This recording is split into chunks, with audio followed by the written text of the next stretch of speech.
Good evening, everyone. I want us to relax a little bit. Those who want to sit, please sit down. Players, you're already 30, so you can just sit down and feel free, right? I find myself placed in a very inconvenient space at this point of time. Because honestly, I was not sure of the kind of fellowship we're going to have. I never knew it's going to be conducted here, and I also was not sure of the time.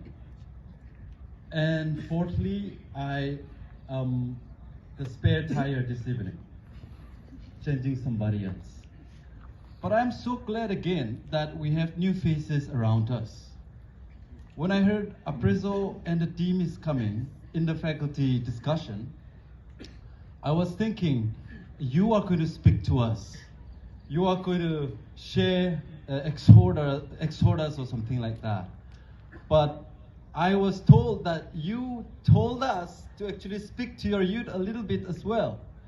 And this is a sports ministry, and as serious as I can be, I am prepared with chapel sort of a talk. And which is why I mean to say I am in an inconvenient space. But I think I will take a very short time and share something to us this evening. Our principal sent his apology for not being here today, and obviously many of our colleagues are not here.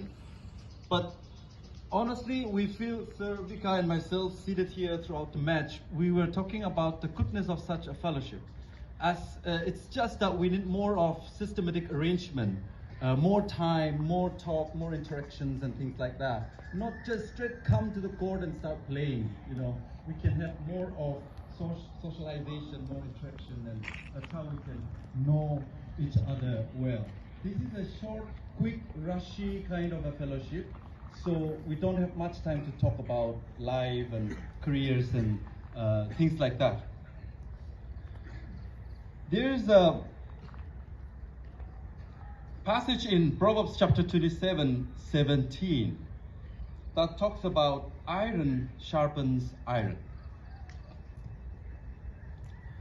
In this day and age of individualism, selfish living, marching on the chase for time, money, fame and name, in this generation where attachment to various technological features or having the technology know-how or owning some high design gadgets are as though it sharpens human. I'm told today that young people think of a counsel from parents, elders are old-fashioned, and guidance from an experienced person is outdated. We live in a culture and society where addictions to various things are normalized among the youth, where young people are mostly lazy and idle, and become a fan of anyone they think they like, admire, or wanna be. Gone were some golden days when humans sat down together for massive interactions and talks. Talk to one person to another person, have some organic, authentic fun, laughter, and sharings. Helped each other carry the loads of life. Today, people talk about my space, my time, my world within the screen. Today it is unfortunate that all of our communications, friendship, companionship, moments with the features of artificial intelligence is made more important than human communication, interactions, and fellowship. Humans fail to have shared space, shared challenges, and shared his three disciples closer in the Garden of Gethsemane. Jesus did not intend to bring them to the circle of his friendship just to encircle them to him. He did not name them holy or righteous. Jesus needed them to learn what it means to find friendship and fellowship for himself as he was aggrieved. And that the disciples also may know what it means to share, encourage, and sharpen each other.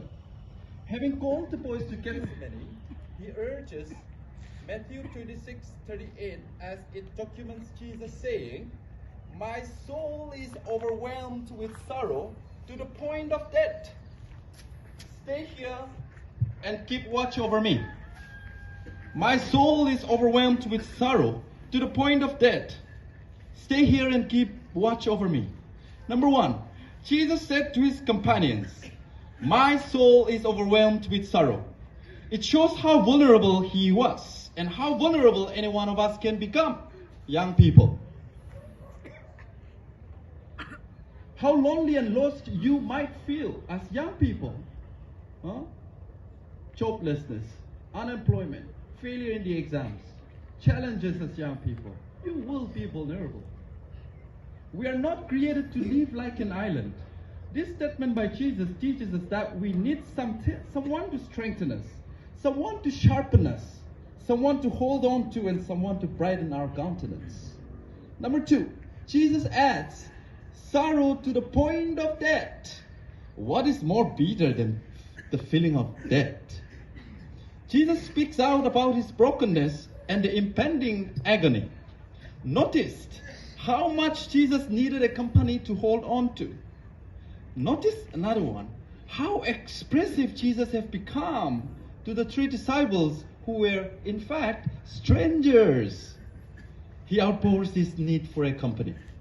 Number three, Jesus requests the boys, stay here and keep watch over me. How important was companionship for Jesus at this point of time in his life? In order that his spirit is uplifted, his sorrowful soul is comforted by their presence. Jesus essentially said, stay close to me, don't want to do this alone. He understood the danger of isolation and looked for the inner circle of human relationship and comfort.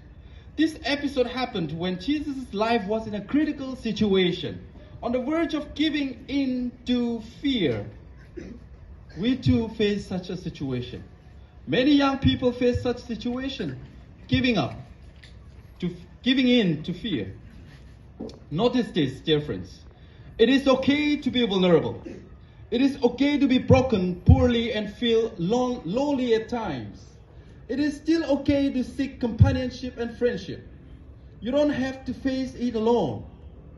It is okay to speak up rather than die inside of you. We're like an iron that needs sharpening, I tell you. We're just a piece of iron. We need sharpening, aren't we? We need people, we need a friend, we need mentor, we need a counsel. We need help, humanly help, not that virtual, mobile, technological help. We need a rescuing boat to sail around us. It is okay. We are created not to live in isolation, but to live within every inner circle we make for ourselves. We're called to look through the eyes, look through the smile, look through the games that we just played. Look through highs and hellos and listen to the silent voice of hurt, pain, agony, and lend the spirit of cheers and comfort to the one in need. You can't afford to spend hours and days within your comfort cubic, ignoring the lost and the sorrowful friends, teammates that you've just played. We can't blind the eyes from seeing the